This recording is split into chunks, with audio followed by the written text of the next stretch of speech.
Hello, welcome to the Privacy and Security in Online Social Media course. This is week 7, and today we are going to talk about two papers about hate speech detection and anti-Semitism detection. So let's get started. Before starting with the presentation, I would like to give the disclaimer that this work deals with topic of online abuse and contains example of hateful content used only for illustrative purposes. Reader and viewer discretion is advised. So the first paper that we are going to discuss is Abuse Analyzer, Abuse Detection, Severity, and Target Prediction for Gap Posts. This paper was published in 28th International Conference on Computational Linguistics, Calling 2020. So let's get started. So first, we are going to provide a motivation for this work, which is what are the challenges in detection of online abuse? So first, there are variety in form of online abuse, like posts on online social media network demonstrate various kind of abuse, varying from severity and nature. There is a richness in vocabulary. So online social media networks are full of slang words which are geographically specific and ever evolving, like hashtags, like newer slangs as the generation passes by. There are natural language aspects of it.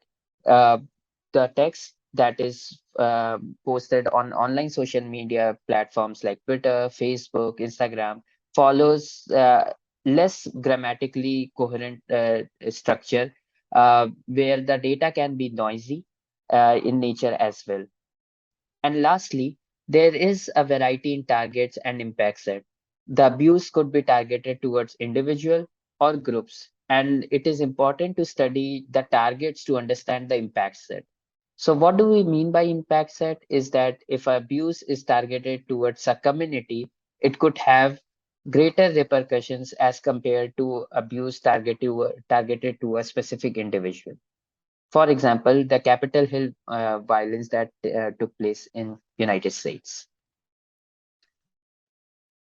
These are some related works in this field that had happened in the past. So we have categorized them into three subcategories. First is sub-areas of abuse found on web communities. So multiple sub-areas of abuse have been considered, like in the past, like racism, sexism, sarcasm in the following papers. A combination of aforementioned areas have also been explored, like researchers have previously tried combining different forms of abuse and studying them like racism and sexism and cyberbullying, etc. in these papers. The second subcategory deals with data sets and ML approaches for abuse detection. Traditionally, studied platforms like Twitter and some newer web communities like 4chan and Whisper have been studied in the past. There have been bunch of methods that have been employed. Statistical methods like SVM, logistic regression, have been used, and present-day approaches also use deep learning-based approaches like transformers, LSTMs, CNNs, or hybrid networks. Lastly, we also focused on the related work related to gap because this paper deals with posts on the platform gap.com. So we also studied a few works that have been done on this specific platform.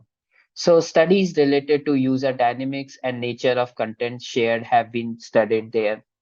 Multiple data sets have been provided, but no prior work focused on fine-grained abuse classification, which this paper does. So we'll start with the content of the presented paper. Before jumping on to the technicalities, we would first try to explain the analogy behind this work. So we categorize the abuse on social media platforms into two broad categories. First is categorization based on severity of abuse, which you can see on your left. And second is the categorization based on target of abuse, which you can see on your right. These categories are further subcategorized into three classes. The categorization based on severity of abuse is categorized into biased attitude, act of bias and discrimination, violence, and genocide. Whereas the second category, which focuses on target of abuse, has three classes, which is individual second person, individual third person, and group.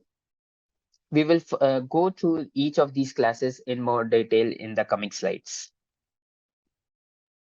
So let's first focus on abuse severity classes. So based on the concept of Anti-Defamation League's pyramid of hate, as one moves up the pyramid, which you can see on the right side of the slide, the behavior have more life-threatening consequences. So what does this mean is that if you move up to the pyramid, the severity of classes increases, and you can assume that the impact or the degree of hatefulness increases. So on the lower side of the pyramid, we have a class called bias attitude, whereas on the top is violence and genocide. So bias attitude contains posts related to trolling, accusation, sarcasm, and insensitive remark, whereas act of bias and discrimination consists posts lying in category of sexism, racism, xenophobia, and homophobia. This class also contains instances on dehumanizing and devaluation speech. Violence and genocide contains abusive behavior like violent threat, intimidation, and extremism. These statements have intent to inflict harm. Here are a few examples to understand this concept better. So in bias attitude, we have provided two examples in each of the abuse severity class. And bias attitude, as you can see, the example one, which is inside a red box, says at least my choice of president paid till they are out of diapers. So this example is actually a sort of trolling post targeted towards a set of precedent for a specific country. Whereas act of bias and discrimination, as you can see in example one, it targets a specific community, and hence it's a good example of racism, and it's calling out a specific community as tragic for the world. Violence and genocide, for example, as you can see in example one and two, they are trying to inflict harm or cause harm to the target. Like example one calls a certain people belonging to a certain community to get capital punishment. Now we focus on the abuse target classes, which is the second set of categorization that we talked earlier. Here we have introduced three classes: individual second person, individual third person, and group. Individual second person consists of posts which target the person being mentioned in the post. Generally, there is a usage of terms like at the rate username, you, your to refer the target. At the rate username is a very common practice followed on social media platform when you tag a person uh, on post, or you call out a person using their username handle.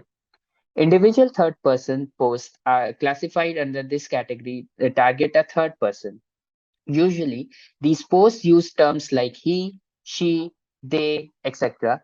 And many a times these posts mention the name of the target, let's say Donald Trump, let's say Elon Musk, etc. Third is the group category. This category represents posts which target a group or organization based on ideologies, race, gender, or some other basis. A good example here can be any political party, any religious group, or any NGO or any other organization. So here are a few examples to understand these classes better. As you can see in individual second person class, the example two is calling out a specific user name, user handle, and trolling that person.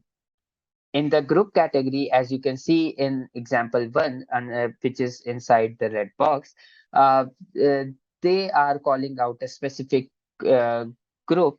They are not naming the group, but they are calling out that group and trying to ignore them and saying a few bad words about them. Whereas if we can see the individual third person class, there in both example 1 and 2, we have the text calling out a specific person in third person voice. So now we have defined the two broad categories of our paper. This paper also presented a abuse analysis dataset. So specifically, 7,601 posts were extracted from the website gap.com, and these are classified on three different aspects. First, whether it is abusive in nature or not. Second, if it is abusive, what is the abuse severity? And third, if it is abusive, then what is the abuse target? So here there is we have presented a table of the exact distribution of posts in each of these categories out of the 7,601 posts that we have in our data set. So as you can see, most of the posts belong to the group category under the severity classes. So act of bias and discrimination posts, which are targeted to a specific groups, are 1,135 in number. Whereas when we talk about violence and genocide severity class, and when we look at out of those posts, how many of them are targeted towards individual third person, we get the number 137. In total, there are 4,120 posts that have been classified as abusive, whereas rest have been classified as non-abusive.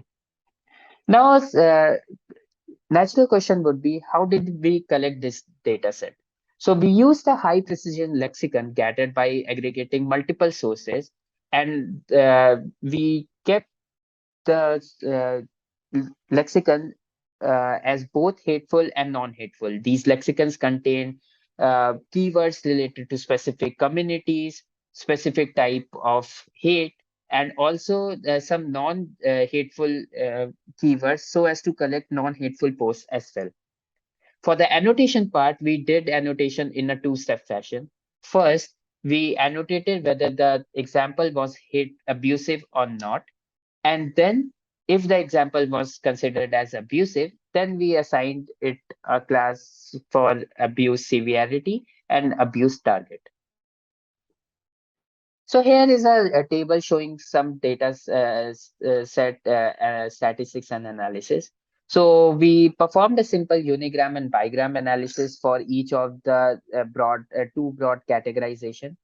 So as we can see in the severity class, in act of bias and discrimination, there is specific mention of specific communities, as you can see on your screen, which is in line with what we have defined for this category.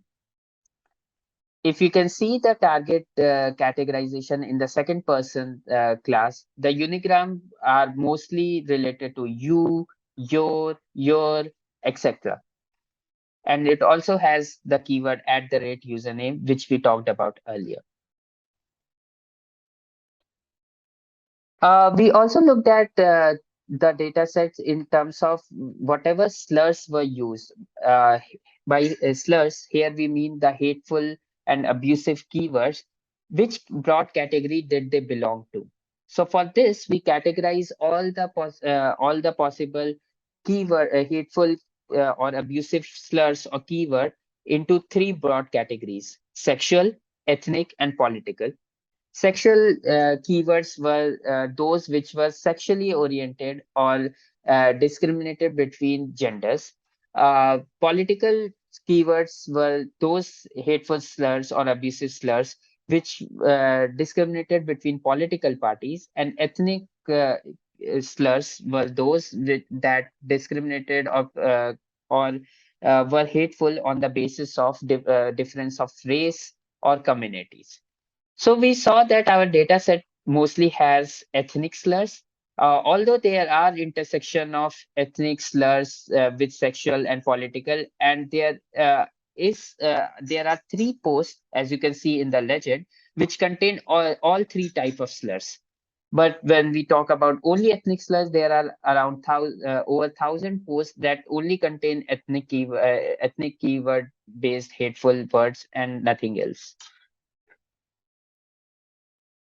Once we have prepared our data set, our next step was to build a text classifier for abuse detection task. So for this, in the paper, we experimented with different text classification approaches on three abuse prediction tasks. First is presence of abuse or not. So this task deals with classifying a text post, whether that text post is abusive or not in nature. The second task is predicting the abuse severity. So if the text has been classified as abuse, we had to predict one of the three classes of abuse severity in this task. And third task is predicting the abuse target classes out of the three abuse target classes that we talked about. For this, we proposed a transformer-based method, which we will discuss in the coming slides. We experimented with different machine learning approaches like statistical methods like SVM, logistic regression, XGBoost with TF-IDF feature vectors. And we also implemented deep learning based approaches, LSTMs, and transformers specifically. So here we present Abuse Analyzer, a transformer based approach that was presented in our paper. Based on the concept of transfer learning, we fine-tuned the model. First, we pre-processed the input.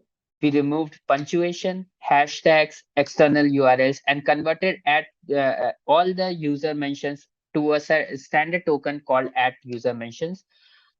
We truncated and padded inputs to the length of 100 tokens. We used batch normalization with momentum and dropout, and we used the Adam optimizer with a learning rate of e raised to power minus 5, and we trained the network for maximum of 20 epochs. On the right, you can see the simple architecture for our transformer-based approach called Abuse Analyzer. So we input the tokenized sentences through the BERT module, we get the output, we pass it through a linear layer, and then we try to predict the labels based on one of the three prediction tasks that we talked about in the last slide. Here are the experiment results that we got. As you can see, Abuse Analyzer, the transformer-based approach that we proposed, outperforms the other baseline models that we experimented with.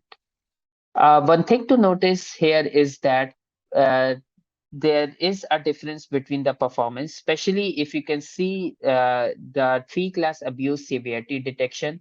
The results are much lower as compared to the three-class abuse target detection task and a binary abuse presence detection class.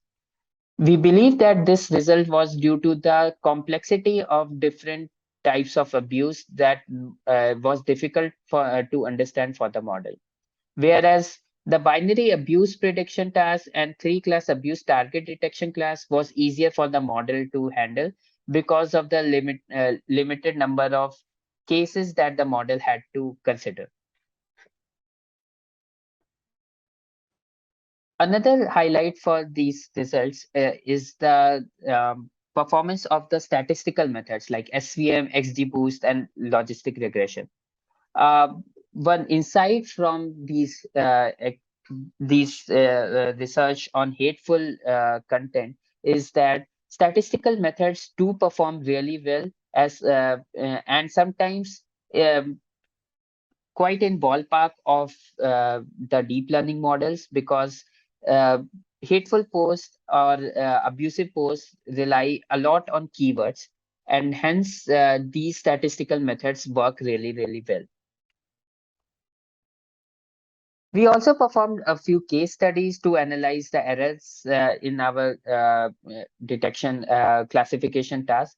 And we saw that there was quite a lot all the misclassification that happened, quite a lot of them happened in the individual second person class and individual third person class with group when we talk about the abuse target detection task. And for the abuse severity class, many of the misclassification happened in the first two categories, which was biased attitude and act of bias and discrimination. When we talk about abuse severity detection task, this was expected because bias attitude and act of bias and discrimination, if you remember, are closely related to each other. Sometimes a post trolling someone can also be racist in nature, and sometimes a post which is racist in nature can also have an element of sarcasm. So there can be sometimes there can be an overlap between these two classes, and hence the model was sometimes confused in assigning the correct class. Whereas violence and genocide, if you look into the third class, is on the extreme end, and is a little cut off from the first two classes, and hence it was easier for the model to predict labels for these classes correctly. When we talk about the abuse target detection task on the left side of the slide, we see that individual second person and individual third person were misclassified with the group label, and this is because sometimes group posts were also referring a group as well as individuals at the same time, and hence it was difficult for the model to assign a correct label because presence of both references to the individuals as well as the group in the same post. We also analyzed a few posts and what was our prediction and what was the ground truth. And we analyzed them to get some generalizable conclusion. So we analyzed that for the task of detection of presence of abuse, terms like the terms calling out specific communities are more prone to online abuse and pose a challenge. What does this mean is that if your post contained terms related to these specific communities, it was likely that the post might be classified as abusive by the classifier because of the keyword bias. The complexity in intent of the post, like sarcasm and trolling, in addition to the differences in addressing the subject, created a problem. Uh, as you know, sarcasm and trolling are very subtle form of abuse, and sometimes it can be hard for a human to detect, let alone a machine learning classifier. And this was seen with our classifier as well, where it misclassified a few examples related to sarcasm and trolling. And subtlety in abuse also poses a major challenge in classifier. So as you can see an example in the red block in the severity task, as immigrants flow across US border, Americans can guns go south. This example is subtle in nature because it is asking for violence against immigrants who are coming from the south of US borders. But here, there is no mention of any specific abusive keyword or explicit keywords that would hint the classifier to flag it as an abusive post in the category of violence and genocide. Where, whereas the because of absence of this keyword, the prediction from the model was act of bias and discrimination because it thought that this post is probably a post of an example of racism against the immigrants. We also present for some further insights like abuse severity prediction proved to be the hardest task among these three tasks. One of the possible reason being the presence of large spectrum of abuse that we tried to cover. While important keywords helped in the task of abuse target prediction, the dependence on keywords caused misclassification as well. Statistical methods like SVM with simple features are still useful as baseline, especially in tasks like abuse detection where availability of large amount of data is a costly affair. So if talking more on these further insight, if your data set is small, has small number of examples, let's say 1,000 examples or 1,500 examples, it is a good practice to use statistical techniques like SVMs, logistic regression, which don't require many examples to train on them, whereas deep learning classifiers would require way more examples to give a better performance. These are the references used in this paper and referred in this paper. Secondly, now we will talk about the paper subverting the Geotocracy, online anti-Semitism detection using multimodal deep learning. This paper was published at the 13th ACM Web Science Conference 2021, Web Science 2021. So before jumping on to the content of the paper, we would first like to introduce the problem. So, according to International Holocaust Remembrance Alliance, IHRA, anti-Semitism is a certain perception of Jews which may be expressed as hatred toward Jews. Rhetorical and physical manifestations of anti-Semitism are directed toward Jews or non-Jewish individuals and all their property towards Jewish community, institutions, and religious facilities. As you can see on your right, we have presented select filtered results from a survey called ADL Global 100 and Index of Anti-Semitism. This survey was considered globally across more than 100 nations, and the participants were asked their orientation towards Jewish community. What were their thoughts about the Jewish community? Do they have any negative perception about them? So as we can see in the survey on the right, 41% of the participants said that Jews are more loyal to Israel uh, than the country that they are living into. 35% of the participants said that Jews have way too much power in the business world. 33% of the participants said that Jews don't care what happens to anyone but their own kind, whereas 29% and 23% of people said Jews have too much control over global affairs and Jews are responsible for most of world's wars, respectively. So from this survey, what we can conclude that a large fraction of people have this negative perception about about the Jewish community. So this was the motivation for our paper, that we wanted to look into the hatred against this specific Jewish community and how we can detect it successfully. Another motivation for this project was to go beyond the textual content. And the reason for that was that a post with benign text may as well be anti-Semitic due to hateful images. So it becomes essential to take a more holistic approach. The text might not be hateful, but the image might be, and the cases can be vice versa as well. There are a couple of examples that we have provided in this slide. As you can see, the example on the left, uh, the text says even grandma can see what's going on. Now, if we will only look at the text seems non-hateful or non-abusive in nature. But if you will look at the image, which also has a text embedded in it, which says Jews are up to something nasty, and then there's an image of grandma. So if you combine the information you obtained from the image with the text, then you can classify this post to be hateful towards the Jewish community.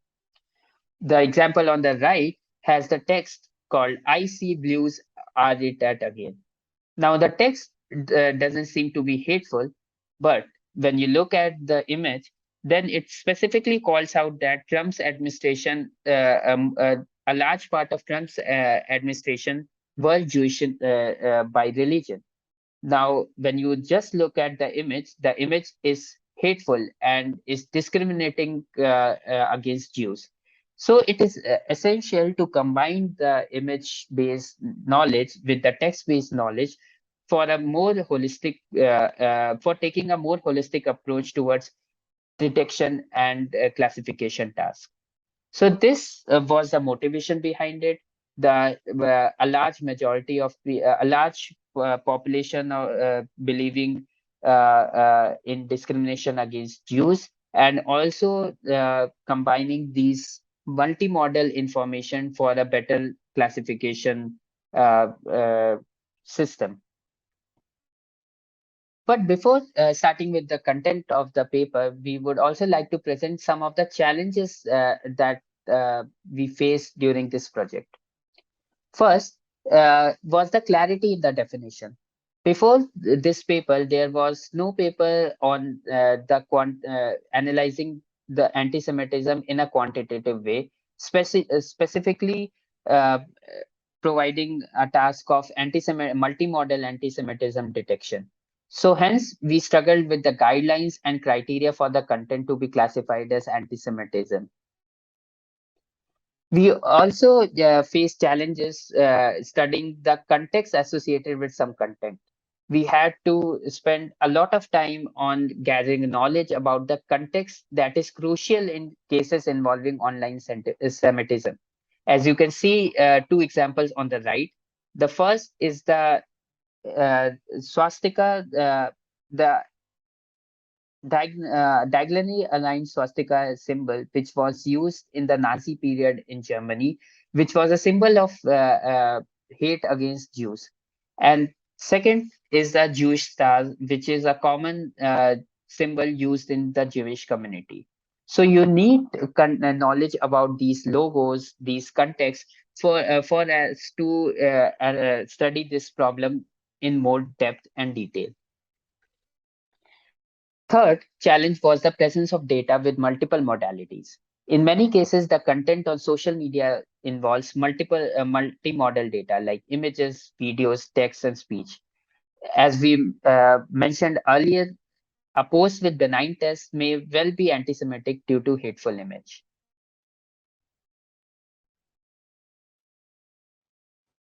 We've first looked at some of the related works for this task. So, as mentioned earlier, anti-Semitism as a social phenomena had been studied extensively, especially as a part of social science literature.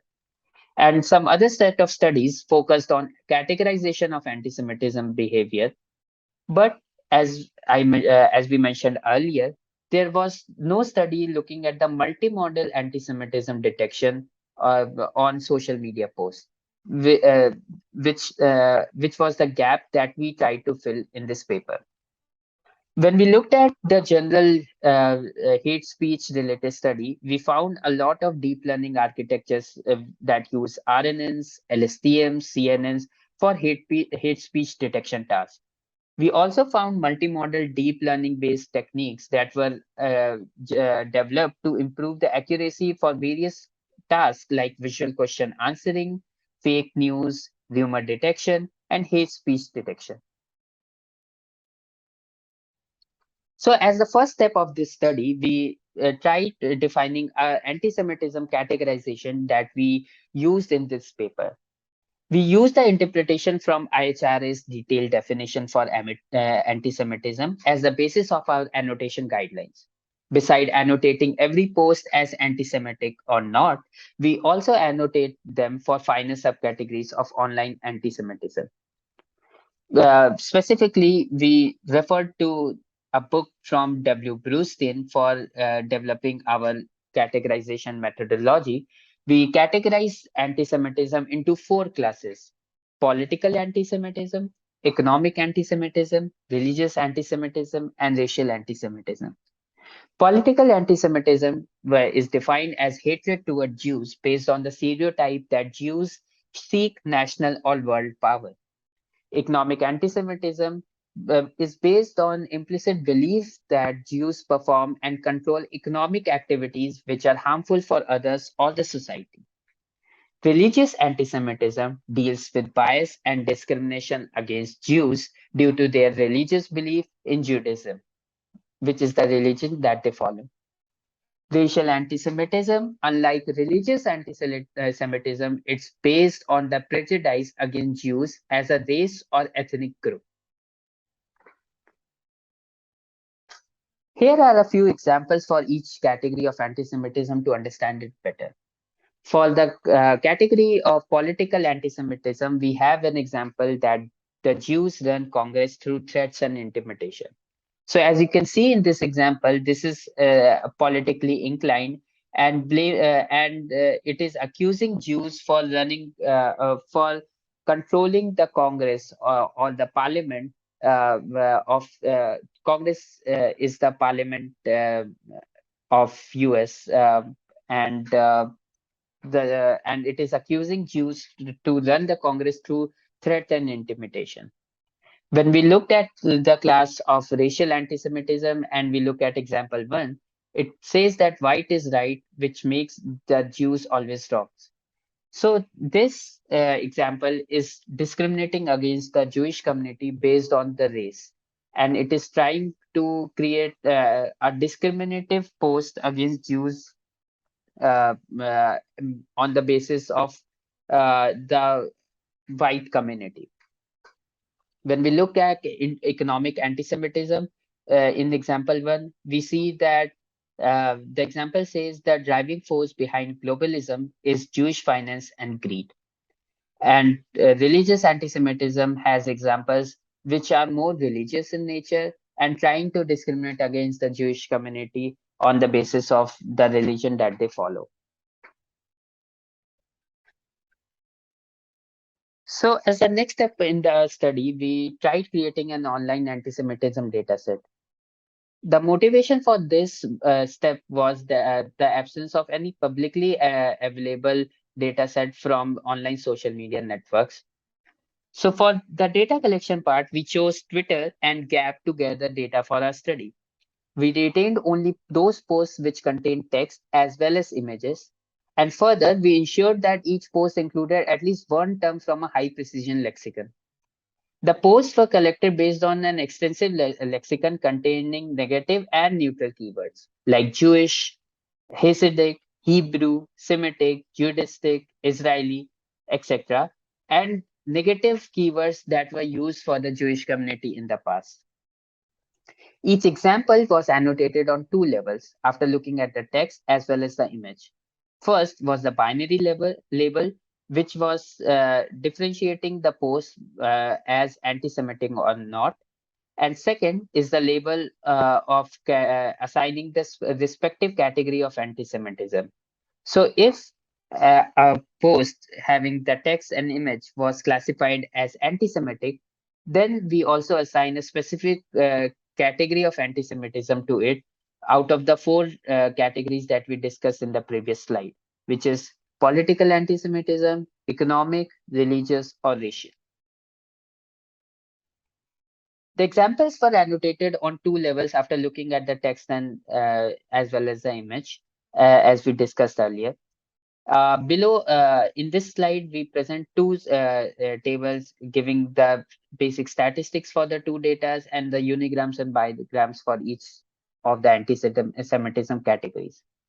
As observed from table 1, which gives the basic statistics for two data sets. Majority of the posts in both data sets lie in either political anti-Semitism or racial anti-Semitism category. We believe that this trend is in line with the phenomenon of new anti-Semitism.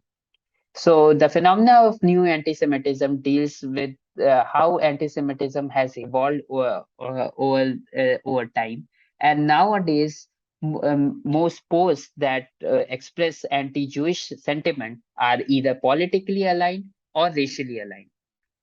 When we looked at some of the unigrams and bigrams, we came to know about specific keywords that were used for spreading anti-Jewish sentiments. Like, for example, when we looked at the unigrams in the political anti-Semitism category, we found out keywords like Jews, Zionists, Zog, Israel, media, etc.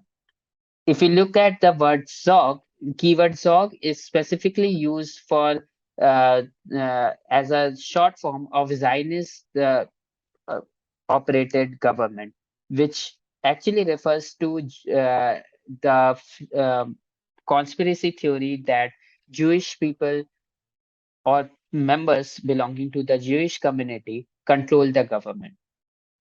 When we looked at the economic anti-Semitism, we see a lot of keyword related to finance, cash, money, etc. Whereas in the religious and racial antisemitism, we see a difference based on religious and racial content. Now we present our multimodal antisemitism categorization system. The figure on the right illustrates the architecture of a proposed multimodal system for online antisemitism detection with Roberta, text and OCR encoder, and ResNet 152 image encoder with MFAS fusion module. We will discuss each some module in detail in the slides, following slides. We experimented with BERT and Roberta for text encoding since they have been shown to lead to a high accuracy across multiple NLP tasks. We also experimented with ResNet 152 and DesNet 161 for image encoding. For getting the OCR output from the images, we experimented with three different services: Google's Vision API, Microsoft's Computer Vision API, and open source Tesseract. So as you can see in our previous slide, our model contains specifically six submodules. First is the text and OCR encoder. Second is the image encoder. Third is the fusion module. Fourth is the joint encoder. Fifth is the joint decoder. And sixth is the classifier submodule. So first we'll talk about the fusion submodule. So to combine the features obtained from text and OCR and the image encoder module, T and I respectively, we experimented with three different techniques of fusion: concatenation, gated MCP, and MFAS. Concatenation refers to combining the feature vectors obtained from the text module and the image module and just concatenating them and using them for classification purposes.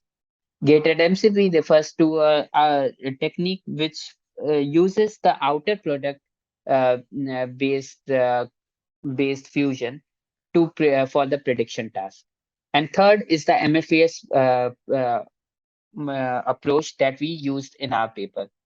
MFAS stands for multimodal fusion architecture search. It first concatenates text and image representation from an intermediate hidden layer and applies a sigmoid nonlinearity. In the next step, it concatenates this with the final text and image representation along with the sigmoid nonlinearity. The fourth and fifth submodules in our proposed architecture are the joint encoder and decoder modules, and the sixth submodule is the classifier module. The fused representation F that we get from after the fusion submodule, which is denoted by F, is passed through a series of dense layers of dimension 768 and 384 to obtain the joint encoded vector J. J is fed to two modules, joint decoder and classifier simultaneously. The joint decoder aims to reconstruct F and uses a mean square error loss, MSE loss, while the classifier aims to predict the presence and absence of antisemitism or the antisemitism category. And we use the sum of these two losses obtained from the decoder and classifier to train the model. So to test the efficacy of our proposed model, we conducted multiple experiments. Through a series of experiments, we tried to answer the following question. First, was whether adding signals from multiple modalities really improved the performance over single modality classifiers? Second, what is the best combination of pre-trained networks for the proposed system? Third, which fusion technique works best for the proposed task? We evaluate each model on two tasks. One is the binary classification of classifying posts into anti-Semitic or not. And second is the multi-class anti-Semitism categorization of classifying a post in one of the four classes that we talked about earlier. So through the series of our experiments, we tried answering the three sub-questions that we have asked on this slide. But before jumping on to the experiments, we also wanted to experiment with the OCR services that we use. So one of the unique highlights of our collected data was that a lot of posts contained text in the images, and hence we required OCR to get the information out of those images as well. So for this, we experimented with three services: Google Vision API, Microsoft Computer Vision API, and OpenSnow TestRec. As you can see, some examples on the right, we have images which have text in them. Open source TestRec performed the worst, especially in cases where text was not horizontally aligned or the text was present in different text styles. Whereas this problem was not faced while using the Google Vision API or the Microsoft Computer Vision API. In cases where text was not easily recognizable or written poorly, we found Google's Vision API to perform better than Microsoft's Computer Vision API. And hence, for our final set of experiments, we used Google's Vision API for getting the OCR text out of the image. So to answer the first sub question that we asked while creating our experiments was that whether adding the modality information really helps in classification tasks. So for this, the basic idea behind this experiment was that if we can show that the results that we obtain from our multimodal classifier are better than the results that we obtain from a single model classifier. By single model classifier, we mean the models that only use either the text information or the image information. And if we can show that the multimodal classifier performs better than the single model classifiers, then we can say then we can confidently say that yes, multimodal classification is a better approach to take for anti-Semitism detection. So for this, we use text-only classifiers that use glove, fast text, BERT, Roberta. We also experimented with Fontenelle's method, which is an attentional RNN with glove embeddings. For image-only classifier, we experimented with ResNet and DenseNet. Here are the results for the text-only and image-only classifiers. As we can see, Roberta and BERT-based transformer-based methods outperform the glove and fast text and traditional deep learning approaches by a good margin. Whereas in image-only classifiers, we see the results are sort of mixed, but more inclined toward ResNet 152. So not only this experiment provided us with the baseline numbers, but it also provided us with the idea of the text-only and image-only classifiers and which one works better. Using the results obtained in this experiment, we picked out Roberta and ResNet for our for building our proposed multimodal classifier. So in this experiment, experiment in multimodal classification, we experimented with three different fusion mechanisms: concatenation, gated MCP, and MFAS. The idea behind this experiment was to check which fusion technique works the best for the anti-Semitism detection task. We also compared the performance of our proposed architecture with the baseline model from Gomez et al. Called FCM.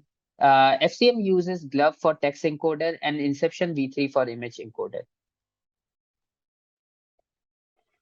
So table 4 presents the experiment results for our multimodal classifier that uses Roberta and ResNet 152 as text and image encoder respectively.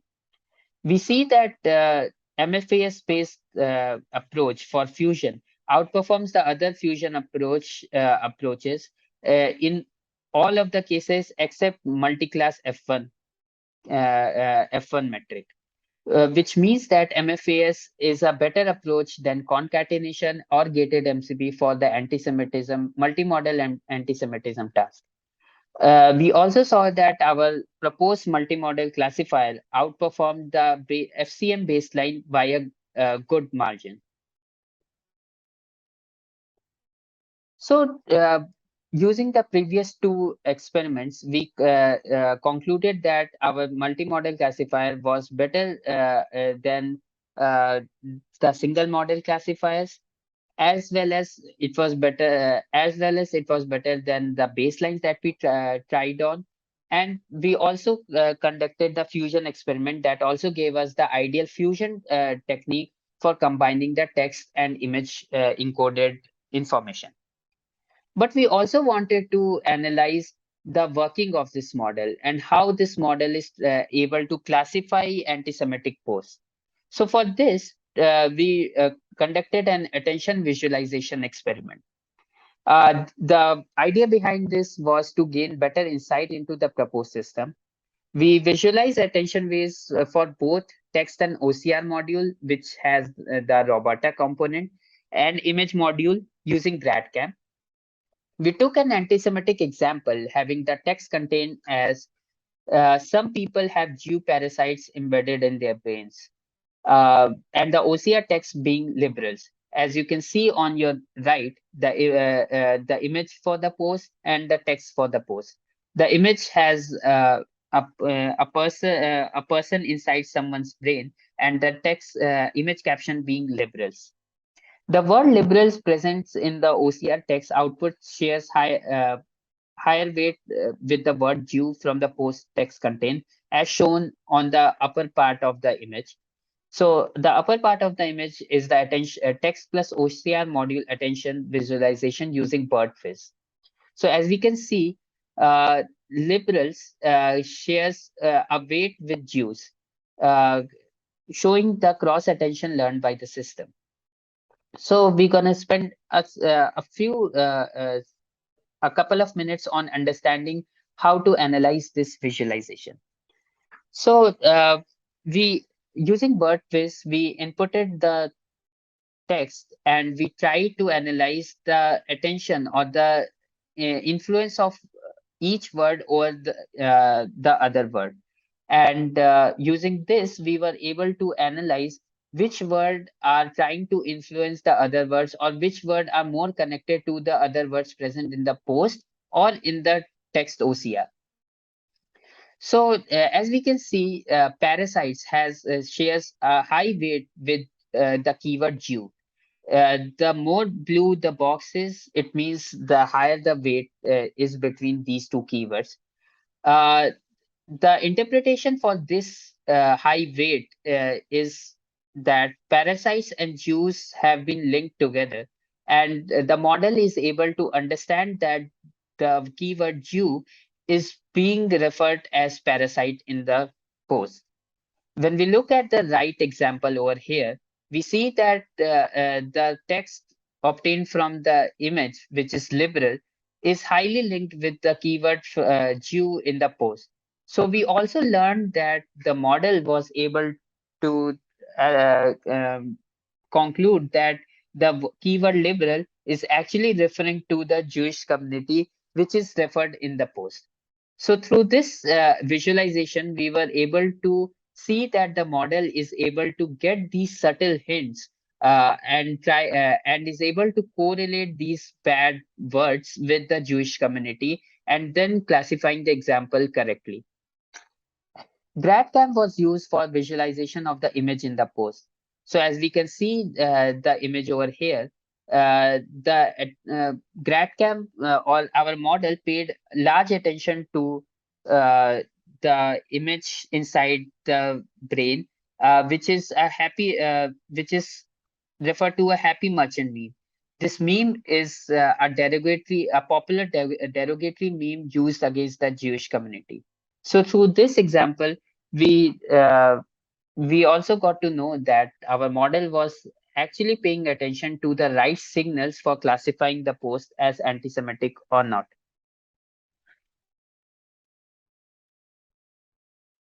After the attention experiment, we also performed a qualitative analysis. So table 6 and 7 show the confusion matrices for the proposed MFPS-based multi-model system for binary and multi-class classification task for GAP, and table 8 and 9 show the confusion matrices for the Twitter part. One thing to notice here is that if you look at table 7, a lot of posts belonging to the political anti-Semitism were classified as racial anti-Semitism posts, which is 230.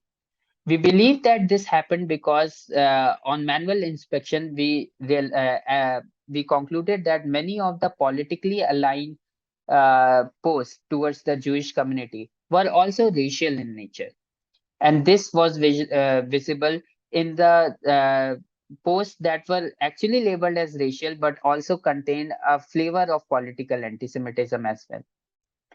This analysis was also valid on the Twitter data as well, where we saw a lot of classification between the racial anti-Semitism class and the political anti-Semitism class. We also performed error analysis and case studies for the image-based classification. We specifically analyzed the images for the posts that got misclassified, and we tried drawing some general conclusion out of it. We saw that many of the screenshots were misclassified. So as you can see the example on the left, the image contains screenshot of a tweet, which is trying to spread anti-Semitism. But this post but the actual post that posted this picture was non-anti-Semitic in nature. And cases like these were difficult for the model to classify. The another set of images that our model faced difficulty with was images that contain screenshot of multiple posts. As you can see in the example in the middle of the slide, this picture contains a collage of posts obtained from multiple social media websites. And this posed a great challenge for the classifier because the OCR obtained from this image contained mixed signals. On the rightmost side is an example where the text was aligned in a unique fashion. While half of the text was on upper side, the other half was on the lower side in a diagonal fashion. So this also caused a challenge for our OCR module and further for our deep learning multimodal deep learning system, because the text were not aligned in the way it should be, and it was hard to get the whole information or context out of the image. We also analyzed some of the misclassified examples, and we tried providing some explanation for it. For example, if we look at the post, the third post in the table, which says Zog 2020, the heartwarming story of a magical dragon who eventually takes control of the entertainment industry. The OCR or text description of this image was Zog, and which a picture of dragon. The actual class was anti-Semitic but the predicted class by our multimodal classifier was non-anti-Semitic.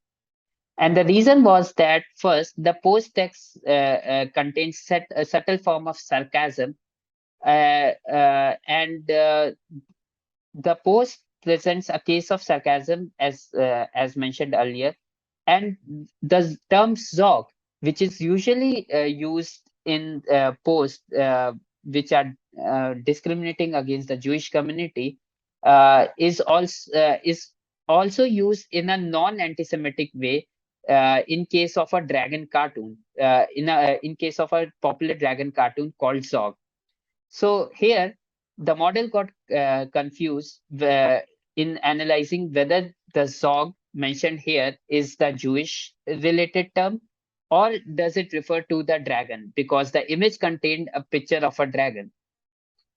So here, in this interesting example, we got to know that people try to uh, spread hate in a subtle manner and try to use context from other parts of our lives to imply something else as well.